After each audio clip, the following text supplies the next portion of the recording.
Okay, thank you for coming today. Good morning, guys. The program for today looks as such behind us. Everything is updated.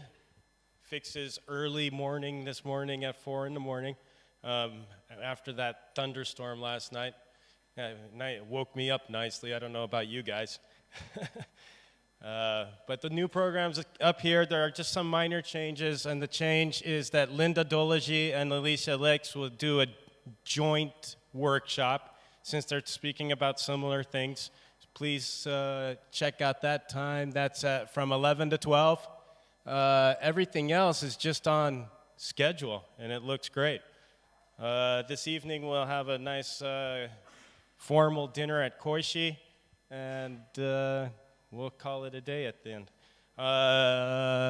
We finished today at 3:30, so we'll have a nice, easy day.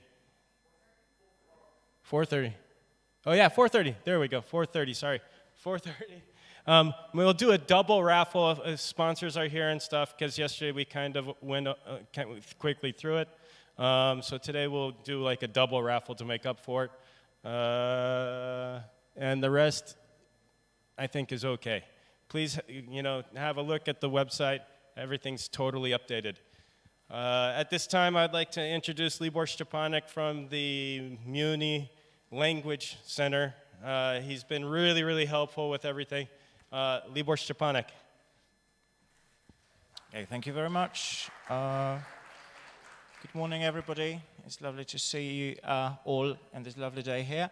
Well, I have to start with the feeling that I have. I'm a little bit nostalgic because I've been teaching here at this faculty for many years. So being back, it's just a great time or great opportunity. Today, or these days, the Language Center headquarters is just that building over there. Well, I would like to say a few words about Masaryk University Language Center, why we joined and why we think that this is a great collaboration and to be part of this all. We are the largest language center in the country with about 100 staff members, and we deal with about 10,000 students every term. There's a huge number, is thanks to the fact that Masaryk University, with 35,000 students, has the requirement of languages. Well, each student has to go through some language courses. So we know pretty much about this university, but at the same time, with this great number of teachers, we know and we realize that teacher training and teacher development is the essential thing to actually do what we do. Because of course, as language centers at universities, well, some of you probably know, we're not just language lessons or courses providers, but we do other things. We do all other language services, but the teaching is the essential thing. And when we started preparing these things, or when we've been approached, it was just part of what we do on an everyday basis, basically. Our teachers, every Thursday, they meet for teacher development, or at least some of them.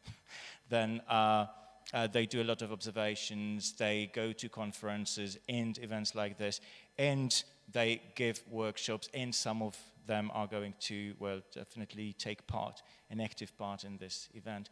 I heard that yesterday you had a lovely series of plenaries and very great ideas came out. So I hope that you will have an equally inspiring day today, and with a greater variety of types of activities, not only plenaries, but workshops and presentations and ideas. So that's probably all about language centers and our collaboration. Simply, it's great when teachers meet and can discuss how they do things and how to improve their work, and I'm sure that this event is exactly for this. And because this is not as interesting as our first speaker's talk that is going to come in a few seconds, I would like to give floor to Thom Kiddle, director of the NILE group company, who's going to give a plenary now. Thank you, Libor, and thank you very much to Masaryk University for hosting. Thank you very much to Eric and his team at CE Institute for the invitation to speak. As Libor said, I'm director of NILE in the UK, which is the Norwich Institute for Language Education. We're a specialist language teacher training, teacher development organisation celebrating our 25th anniversary next year. And all of our students are language teachers, language education professionals. And so I've been involved in my time at NILE in thinking about going beyond our traditional model of face-to-face teacher training, teacher development, courses, sessions, workshops around the world, and looking at moving into the online space. So that's what I'm going to be talking about today. The affordances of online language teacher education, the challenges of blending that with face-to-face components, and following on from some of the discussions at the end of the day yesterday, asking and trying to answer in a small way the question of how do we know it works? What's the impact of teacher development activities? And how do we justify as people involved in this sector that the sessions we do, the courses we provide, the activities we invite teachers to be a part of have an impact not just on themselves but on the students they teach and their colleagues and their workplace. So we'll be coming into those steps.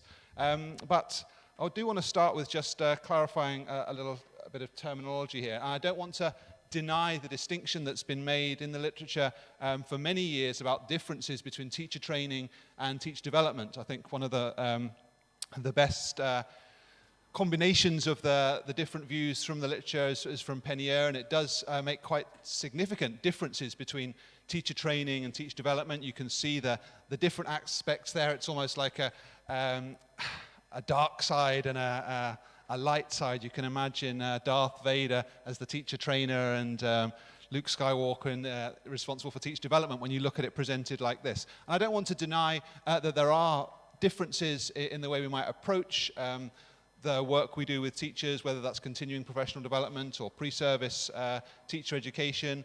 But I think generally in the literature in our sector, there's more of a use of the term teacher education now, particularly in the field of online language teacher education. So I'm going to be using the term teacher education, which is kind of all-encompassing, not denying that on a context-specific level, it's very important to consider the differences here and where the drive for the development is coming from and who's doing it, to whom, and for what purpose.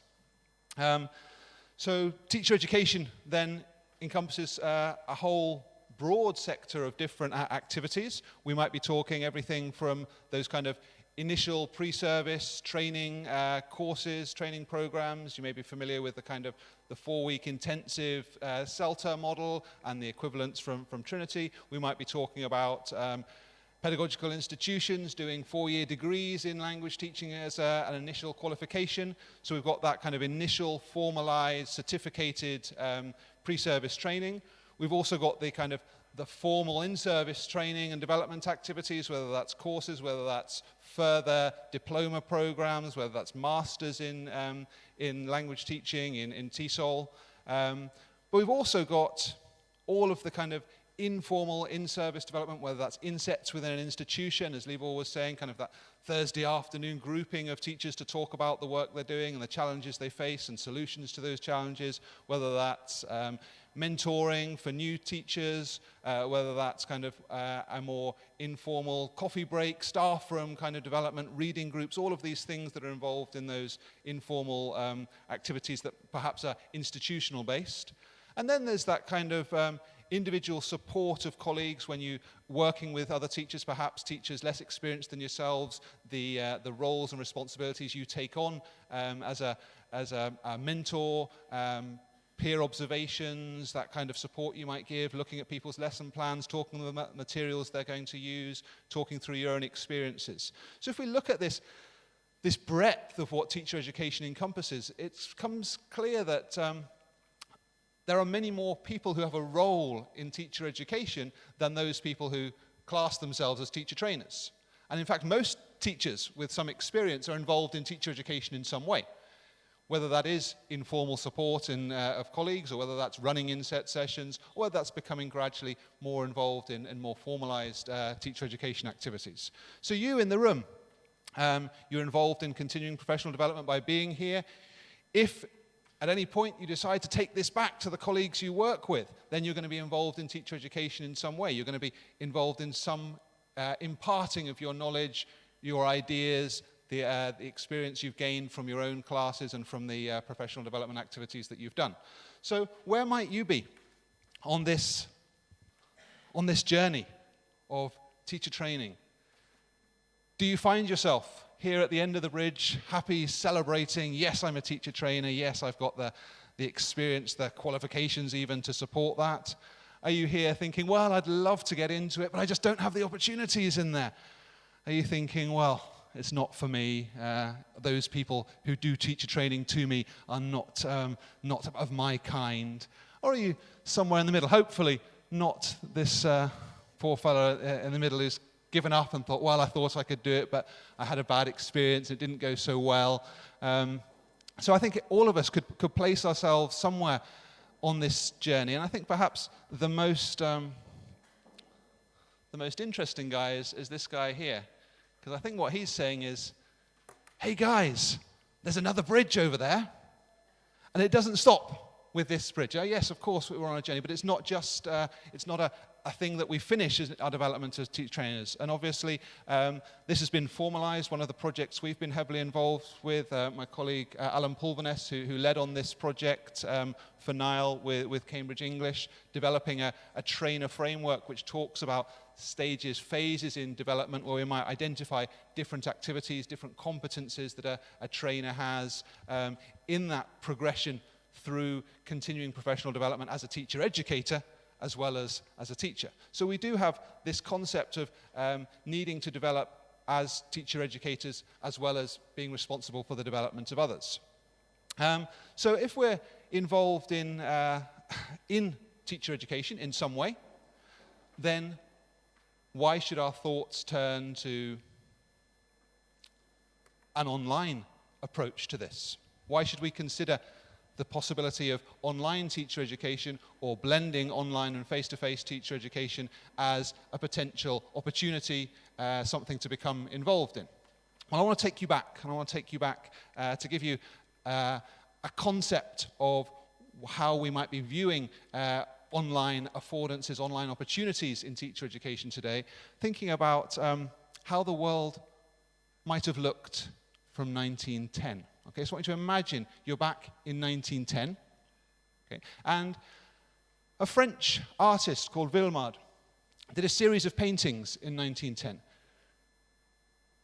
His vision of the future in the year 2000. So from his perspective in 1910, he was imagining what the world would be like in the year 2000. He did pictures of architecture, he did pictures of households, he did pictures of transport, and he did pictures of education.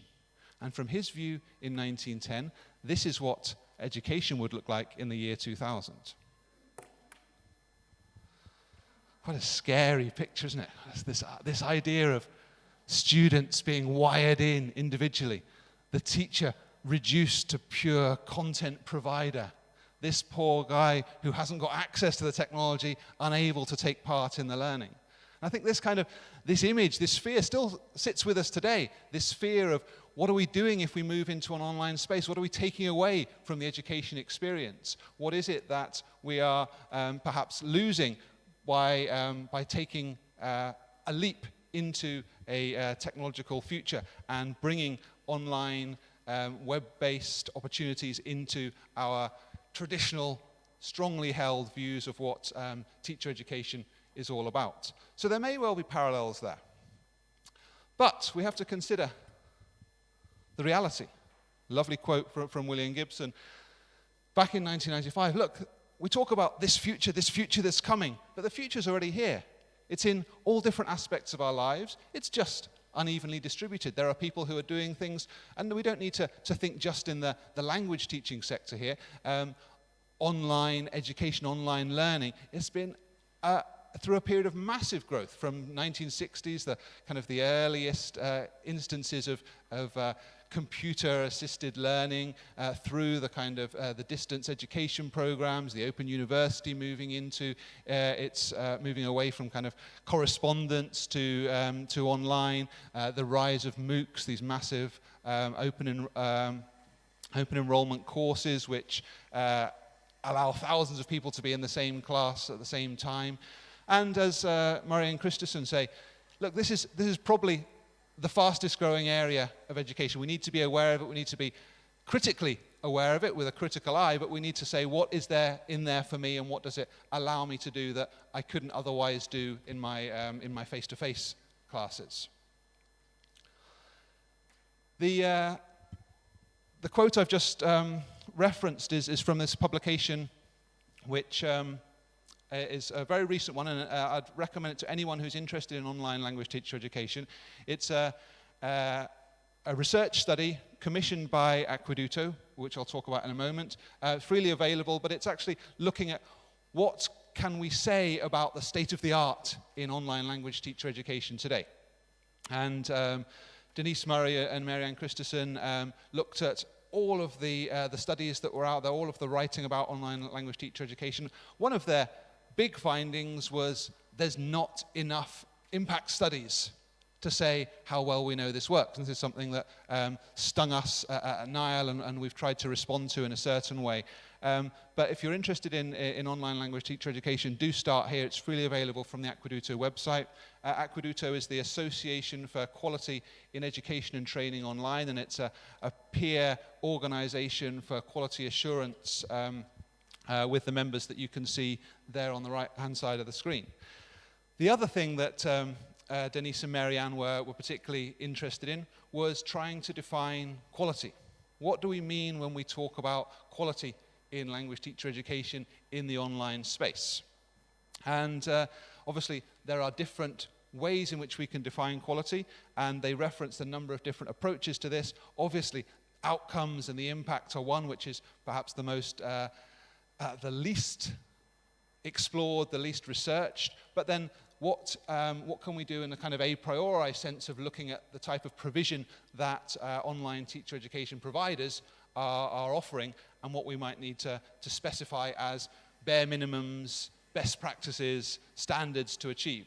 So I want to show you a couple of approaches to this, starting with the Association for Quality Education and Training Online, and their quality assurance inspection process says that when we're looking at language teacher education delivered online, we need to think in terms of three domains. We need to think in terms of the institutional domain. What is it in terms of the resources, the infrastructure, the strategy, the support of people who are involved in that, and the journey that a learner goes on from finding out about a course through to certification, assessment, exiting a course. So what is there on the institutional level?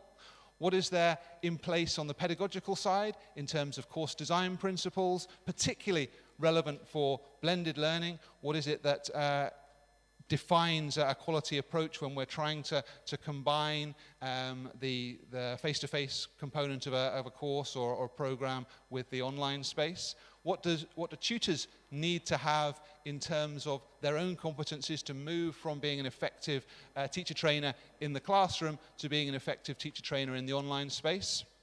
And then, of course, the technological domain.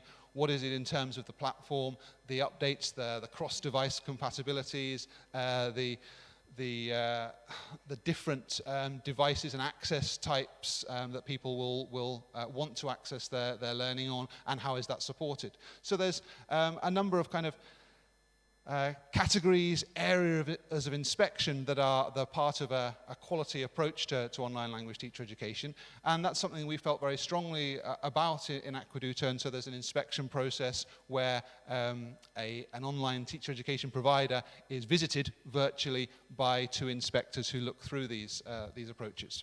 NILE has been running online courses for 5 years now, and we obviously have been inspected by Aqueduto. That's one of the reasons I'm talking about it now, because I think it's very important to have accreditation in language teaching and language teacher education, just as you You wouldn't go to a dentist who didn't have his qualifications. You wouldn't buy a second-hand car without an MOT. You want to have some quality assurances in place when you choose an online language teacher education course or program. But we've taken a slightly different context-specific approach to this at NILE. I just want to show you some of the things which define quality and hopefully produce in turn that impact in language teacher education from a NILE perspective. So we think there are 4 key components involved in making that online language teacher education experience equivalent, obviously different, but equivalent to what you might get in a quality face-to-face environment. And those are the possibility of establishing, constructing, and maintaining your identity as an individual within the program, the engagement through the content, through the activities, through the interactions that don't leave you feeling like an online course is just somebody's uploaded a PDF and told me to write about it and that's all I'm doing. The idea of co-constructed learning, valuing the fact that there are a number of participants in a program and it's not just a one-to-one experience between you and the materials or you and the tutor, and the importance of the trainer's role in there in terms of providing feedback, providing the assessment, whether that's on an ongoing weekly basis or the final kind of moderated assignments at the end of a program. So back in 2014, we did a study looking at what might be essential aspects that a teacher trainer constructed when they walk into a face-to-face classroom. What is it that makes you a teacher trainer in the classroom and allows you to have that confidence, to have that respect from the people who are listening to you, working with you in your classroom? And we categorize them into these 4 areas. That, okay, you have your protected characteristics that no one should be able to challenge in terms of your identity. You have the externally imposed identity which is given to you, which is the feedback from the trainees through the process that you're going through as a course. If you get people sitting there shaking their heads, showing in body language or verbal language that they're challenging everything you say or they don't agree with you, that's an identity that you have to deal with that's being imposed upon you. You have your professional fixed identity. Who do you represent? What do people know about you? Do you have a reputation? Have you written? Have you published? Have you presented at conferences? Have you done other trainings? Has it been a word of mouth? So that's something that's part of your fixed identity that comes before the course. And all these things that are constructed within the class, within the sessions, within the activities that you do. All of these things that give you an identity as a teacher trainer.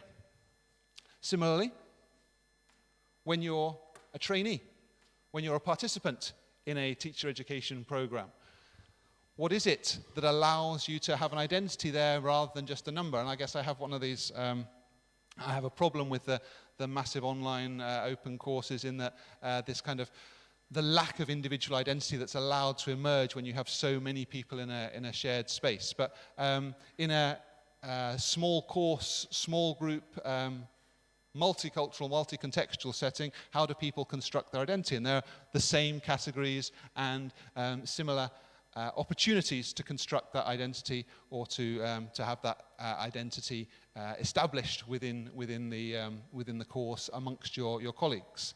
So the real challenge then is to say, well, if all of these things are features of identity, can all of these things be equally developed, constructed in the online space? The challenge is then to bring the participants and the trainer, the tutor, into the course as real people with experience, with experiences, with competencies, with ideas to share, with an ability to have their thoughts heard and to be understood and listened to and given feedback on those ideas. And we believe that this is something that we can do in an online space just as much as we can do in a face-to-face space. Obviously, depending on the platform and the tutor competencies to enable this, but the possibility, the affordances are there. In terms of engagement then, engagement is largely, I think, dependent on the platform itself, the opportunities that you have within a platform to actually engage with the material, with the fellow participants, and with the with the tutor who's leading the sessions. And you can imagine, I'm sure all of you here have been in a teacher training room, whether that's informally, whether that's formally, whether that's as the leader of that session, or whether that's as a participant in that session. You think of all the things that you might do in a face-to-face classroom with your resources that you have. Maybe you've got whiteboards on the walls, maybe you've got flip charts, maybe you've got paper that you're working with. How do you do those activities? What do you do in terms of sharing those ideas? So our challenge really in terms of online language teacher education is to try and find the bits that are most central to good teacher training, good teacher development activities, interactions in the classroom, and say, well, how would we do that in the online space? So some of the things that we've come up with at NILE, one of them we call a community wall. And this is a space, just like you might do with a whiteboard in the classroom, this kind of brainstorming space where you can get everybody's ideas out and everybody can see each other's ideas and everybody's identity is attached to those ideas so that you can actually see what other people are saying. Of course, this is not a concept that we've invented. Many of you may be familiar with tools like Padlet, which allow you to do this on a free online platform, but we've embedded this within our platform itself to give this space for people to share ideas on a particular topic, engaging people in the same space so they feel, okay, we're building a community here, we're listening to each other, we're seeing each other's ideas, but we're not having to click through 1,000 posts to do that. One of the other spaces for collaboration and co-constructed learning is something we call video Q&A, and hopefully I'm going to be able to show this. The video Q&A tool allows students to ask questions, to comment and to respond to questions at any point during a video. It also allows them to respond to each other, and the tutor can as well. So this idea that we're sharing video, but we're not sharing video in the sense of, here's a video, watch it and comment. At any point during the video, someone can post a comment, then the next person who watches that video will see that comment appear at that moment, so you can have kind of threaded discussions around presentations, around discussions, around classroom footage, so you can really get in the same way as you would in a classroom. You're stopping, you're saying, what about that? What's happening here? What do you think about this? And a voice from a participant about using this, seeing what the impact of a tool like this is. Someone who was very afraid of online language teacher education at the start of a course. For me, Video Quanda is a wonderful tool which allows us to leave a comment or raise a question at any point in a video. What I really like is the fact that the video is automatically paused while composing a text. Everyone can see what has been written so far and can add a comment, so real communication takes place. It is a very collaborative and effective way of talking about the piece of video content with other participants and your tutor. It definitely helps to reflect critically on the topic presented in the video. It doesn't only make me watch the video again and again, but also encourages me to share my opinion with others. So I really like using Video Quanda. So we can see an interesting point there. She's saying not only does it allow you to watch the video again and again, so this is one of the affordances of this distance online, self-paced education, that we can go back and we can revisit the content, we can pause at points that are relevant, we can make sure we've understood the language, particularly if we're processing that in a second or third language. We can actually give ourselves the time to process, which isn't available in a face-to-face setting, when obviously the timing's constrained by the timetable and the tutor's own pacing. One of the other tools we've developed, something called TalkPoint. The tutor can upload a video and the participants can respond to the video either by using their webcam or a microphone for just audio recording, or they can respond just by typing in text.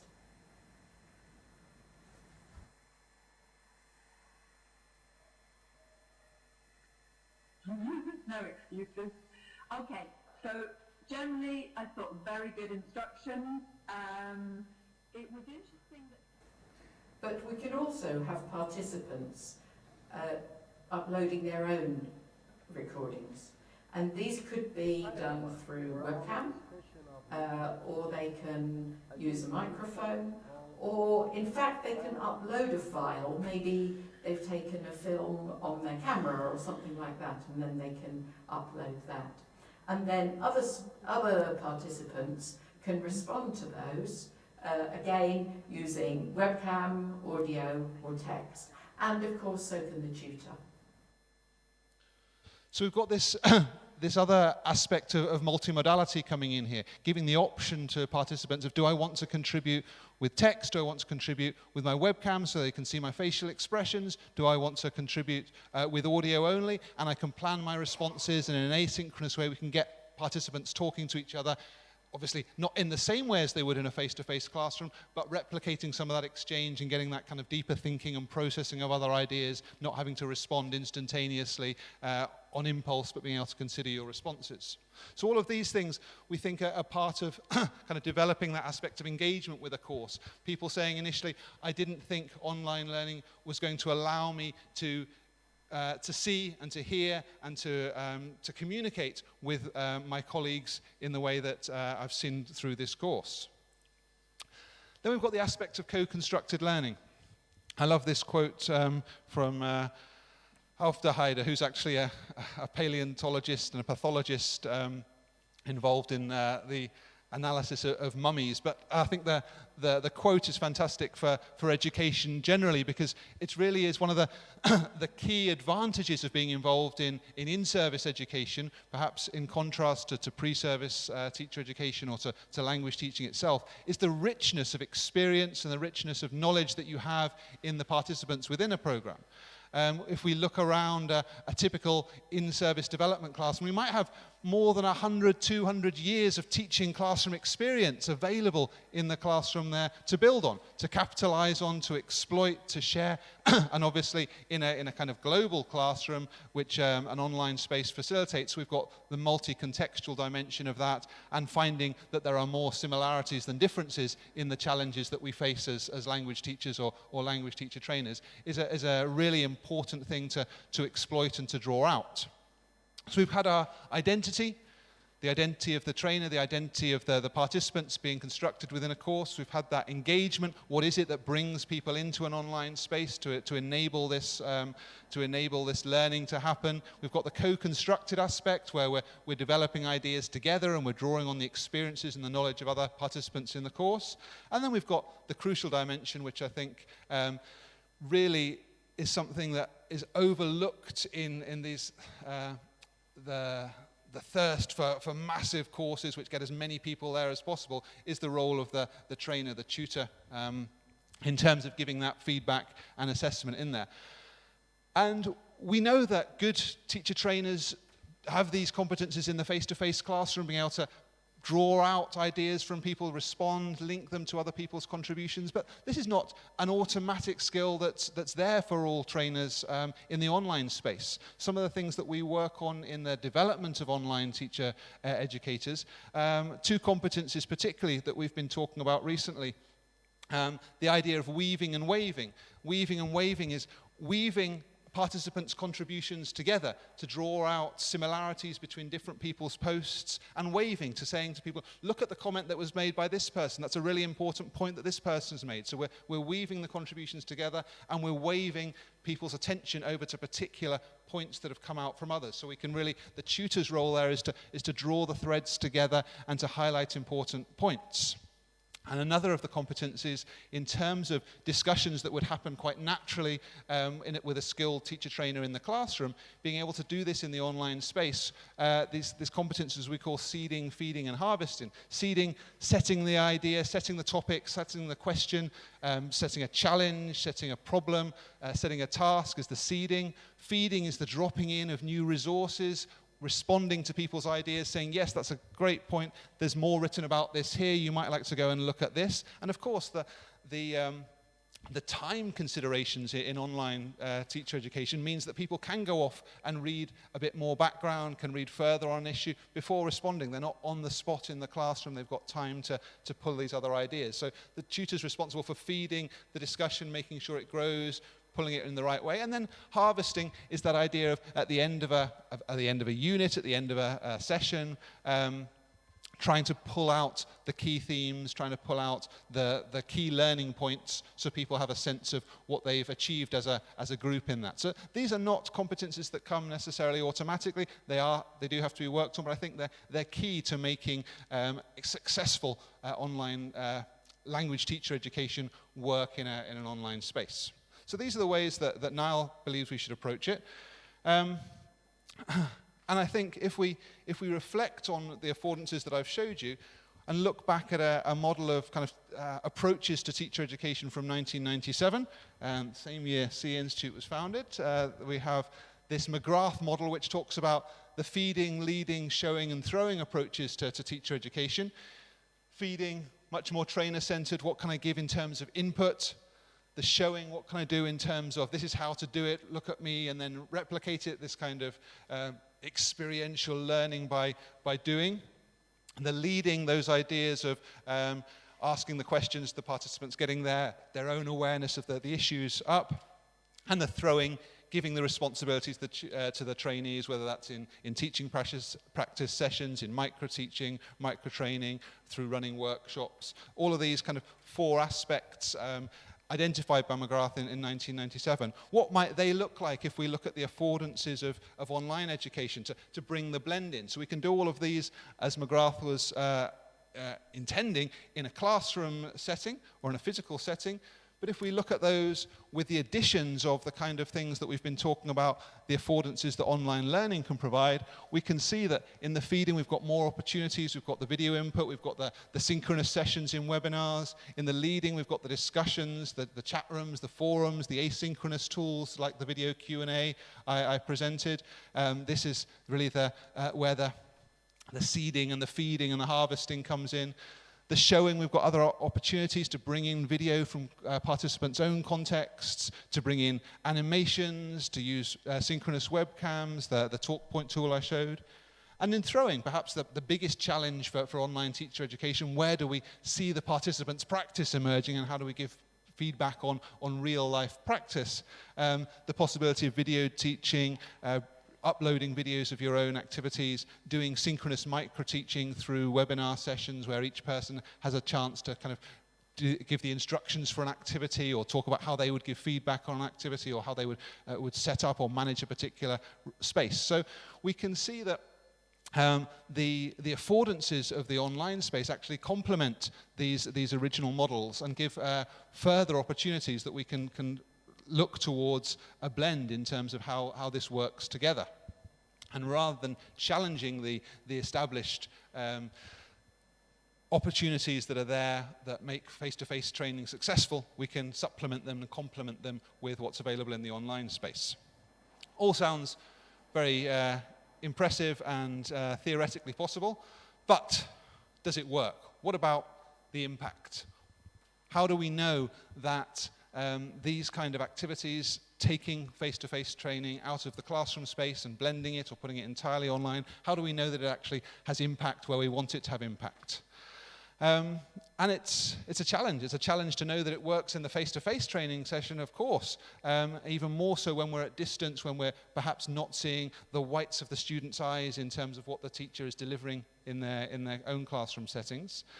So we set about to look at how can we measure this impact, how can we do some research that starts to address this gap identified by Murray and Christensen, that there aren't enough studies talking about the efficacy and the impact of online teacher education. And we were interested particularly in, okay, what's the impact on the developing teacher, on themselves, on their own confidence, on their own competencies? What's the impact on the students that they're teaching, day in, day out, or after the course is finished? Is there any impact, and if so, what impact is there on the colleagues they work with in their workplace, assuming that they are kind of in this course as an individual participant with a multi-contextual global group, and what do they take back into their workplace as learning from that, and does that have a knock-on effect into the institution as a whole? Challenging thing to research, and obviously I'm going to preface this by saying one of the major limitations of this is self-assessed impact, but we wanted to kind of celebrate our 5-year anniversary by looking at the impact, the self-assessed impact from 5 years of NILE online course participants. So we approached more than 1,000 of our participants over the 5 years. 150 responded to this survey from 42 different countries with a constituent group covering language teachers, language teacher trainers, language publishers, materials writers, academic managers, language testers. So a nice wide spread of different contexts for their opinions. And we asked questions about the impact on them as a participant on the course. You can see the first results here. Really quite significant self-assessment of the impact that this learning had had on them. You can see that over 90% of people said this course had a significant impact, or a great deal, or to some extent of an impact on their professional knowledge. The strongest thing there about the knowledge, obviously this is content-based learning rather than language learning, so the knowledge about the topic areas. On their professional beliefs, still significant there in terms of how it changed the way they think about what they do in the classroom, how it changed the way they think about language itself and the nature of learning, and on their professional practice, what they take back into their classrooms, what they do differently because of the learning on the course. So we were really pleased with this kind of self-assessed impact in terms of on an individual level. The kind of things that they identified as contributing to that impact. We gave them about 12 different options that we thought were features of potential learning through a course, and asked them to rate them, which ones had the highest impact on you learning in this online space. And these were the top 6 in order of the most impactful activities that they had done on the online course. You can see there right at the top, the responsibility of the tutor in an online course, that the feedback, the harvesting, the involvement of the tutor in coordinating this online learning and bringing it all together was the #1 thing that they felt that was the most impactful. The input itself, very important, mentioning the kind of the multimodality of that input, the affordances of having video presentations, videos themselves, as well as the readings.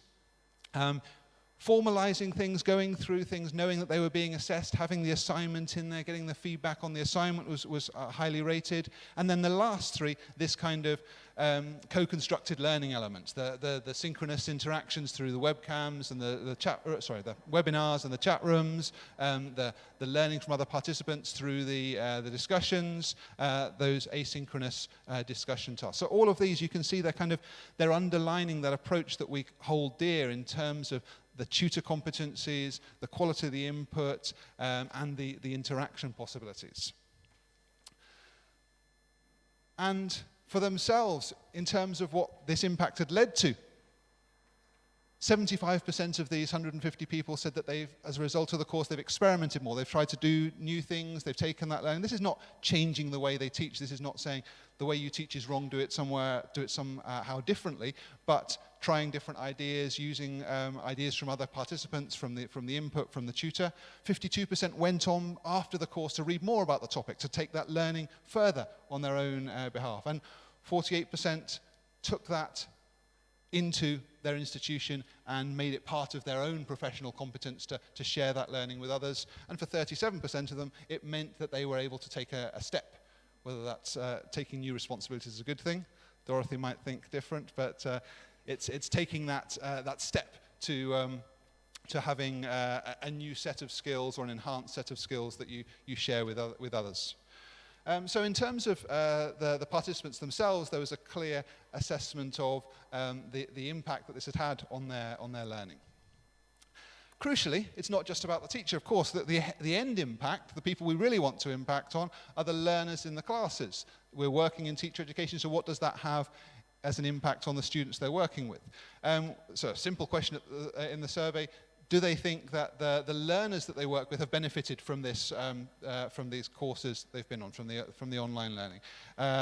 Huge majority saying yes. That's a very simple question, but Interestingly, we asked them to break that down, and for the largest majority, those people who said yes said that it impacted the learners' attitude to learning. So the different skills that the teachers were bringing from the course into the classes, involving motivation, attitude, behavior perhaps, that was a real significant impact. And 52% said, actually, the course that I've done has helped my learners progress in their learning. Easy to say, and we were like, well, that's fantastic, but we also asked, how do you know this? And you can see the results here that, interestingly, that for some of the participants, some of the respondents, that they were saying, I've seen an increase in my students' marks from this learning. I've got feedback from my students, they've noticed the differences. My colleagues have given this feedback to me, they've seen the improvement, they've seen the impact. The parents, the sponsors, the managers have seen this. And of course, understandably, my own impression, this is, I know it's working because it's working for me. It's making me feel confident, it's making me feel competent. I think that's always going to be the most important aspect of it. The other there was people who weren't directly involved in language teaching, but saying this I know because I've had feedback from my manager or from my senior teacher or from the teachers that I work with if I'm involved in teacher training. So there was other aspects mainly related to feedback from other people. We also asked about how much impact has there been from your individual learning experience on your colleagues and in your workplace. So this translates for us into, do you take that knowledge from the course, do you take those experiences and share them with others? We can see that there's less significance here, that still a significant percentage regularly share those ideas, once or twice for others, maybe staff room sessions or running insets themselves. And in terms of the impact on the institution, this is less significant, I feel. Perhaps the courses that we run are not particularly designed for that kind of, it's not a structured post-course sharing, and perhaps that's something we're going to think about in terms of how do you take that and make part of your action planning at the end of the course being the kind of a more formalized sharing of things. But we can still see that for some of the respondents to this survey, the learning that they'd done in this online space had been impactful on the whole institution in terms of the way they do things. So I think really powerful results there. It's a study with limitations. It's self-selecting samples. It's people self-assessing about the impact. But still, those people had the opportunity. It was all anonymous. There was no pressure. There were no inducements. They'd finished their courses sometime in the last 5 years. So really, as a first step into measuring and evaluating the impact of online teacher education, the results were very encouraging. So we've got this, what I've been arguing, the potential of the online space. So why should we blend? Why not go completely into an online space? What is the value of bringing the face-to-face and the online components together? Throughout the literature of e-learning, there have been these attempts to quantify what we mean by different types of blends, whether we're talking hybrid or web-enhanced, the percentage of content that's been in there. But I think more and more emerging in the literature is that this is just context-specific and course-specific and program-specific and often tutor-specific. And so blended learning is kind of the catch-all term for the attempt to bring the face-to-face and the online together. And of course, we have to be careful. The last thing we want is a spork. Anyone know what a spork is? Yeah. So, great idea in principle. Let's blend a fork and a spoon. But in practice, it really depends on what your aim is, what your purpose is with that. So we want to be aware of these kind of blends which either are disconnected, that one tutor is running their own stuff in the face-to-face sessions and the online components are covering completely different things, or just as problematically, there's significant overlap, so there's a repetition and a sense of this is just doing something that I already knew, or this is something I've already been told about, and there's no continuity between the online and the face-to-face components in this program. But if we do have this in mind, the potential, I think, for the advantages of a blend are that we can capture the best of both worlds. And for me, this is kind of breaks down into a number of different areas. The potential to allow greater reflection and reading time between face-to-face sessions supported with the online component, having that reflection, allowing the deeper processing, giving time to investigate, to think further, to read further in terms of the topics that interest you, the side branches, the unplanned explorations that come from a point of interest that you might be able to investigate and is fed by your tutor. A key thing with the blend, the idea of being able to implement and feedback during the course, rather than this kind of one-stop training and then when you go back in your classroom the door is closed, that the course seems a bubble from a long time ago. But being able to actually implement ideas, share them with your online group after you've had particular units, particular topics covered, implement them, try out the ideas, feedback on the success or otherwise of those ideas during the course, discuss them, think about challenges and solutions there. A critical one for us in terms of the teachers we work with around the world, I think the blend and particularly the online component offer participants to develop strategies for managing their own language proficiency. It can be quite if you're a teacher whose own level of the target language is in the Bs or the low Cs or perhaps even the high As in the CEFR, the idea of actually being bombarded with input and expected to respond productively in a face-to-face session is a real challenge. And the possibility of taking it slowly, rewatching content, thinking about content, planning your own responses, proofreading your own responses, if you're recording a webcam, doing it a number of times before you're happy with what you post. These strategies really important in terms of feeling competent in your own language engagement with the course.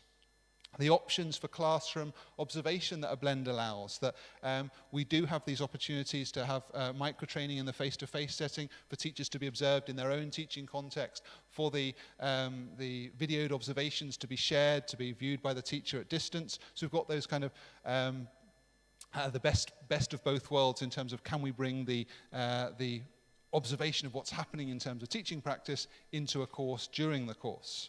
And then flexibility of timing and accessibility. When do we need to log in? Do we have to get people in a room? Do we have to get them to leave their current workplaces for a period of time?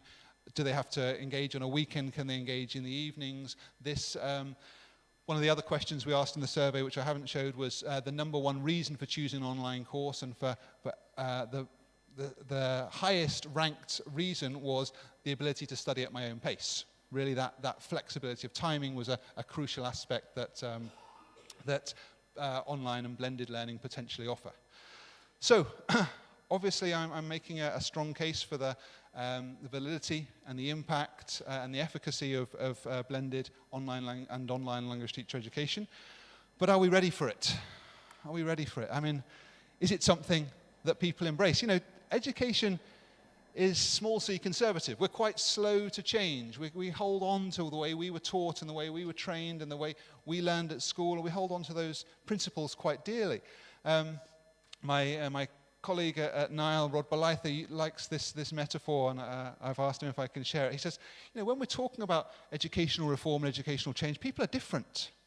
Teachers, teacher trainers respond differently, and there's resistance. There's resistance to change, particularly for teacher educators. There's resistance to saying, I will move out of my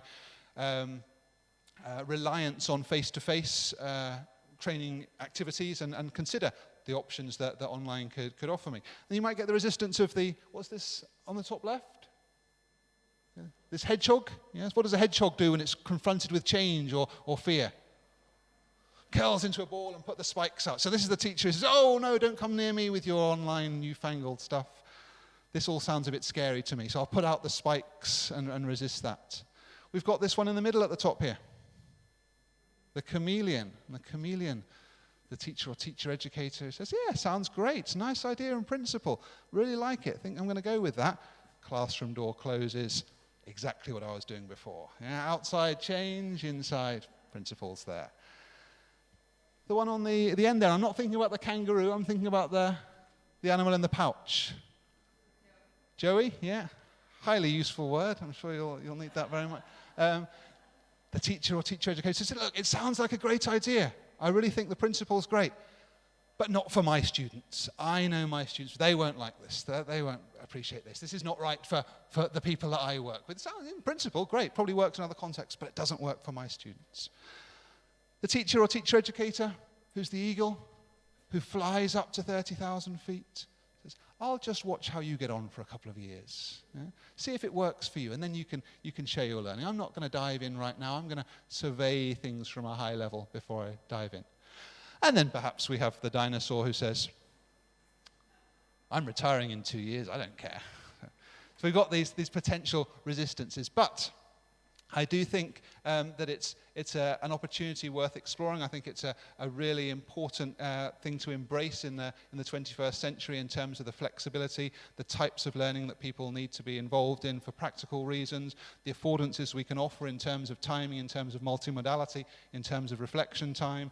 And I do think that the principles are really important to hold on to. And I'd like to end with the statement which I think will chime with Dorothy's plenary from yesterday, which is this is not about throwing out the baby with the bathwater. This is not about doing something completely new or different or saying the way you've done it before is wrong. Actually, it's the opposite. It's saying that how can we replicate the principles that you hold dear in what you know is effective teaching and teacher training, and enhance them, supplement them, complement them with the new technologies, the new affordances that online learning might bring. And so I'm going to end with a little song. If you're gonna try and walk on water, make sure you wear your comfortable shoes. So those things that you're comfortable with are what gives you the strength, the confidence to push the boundaries a little bit and to embrace online and blended language teacher education. Thank you very much for listening.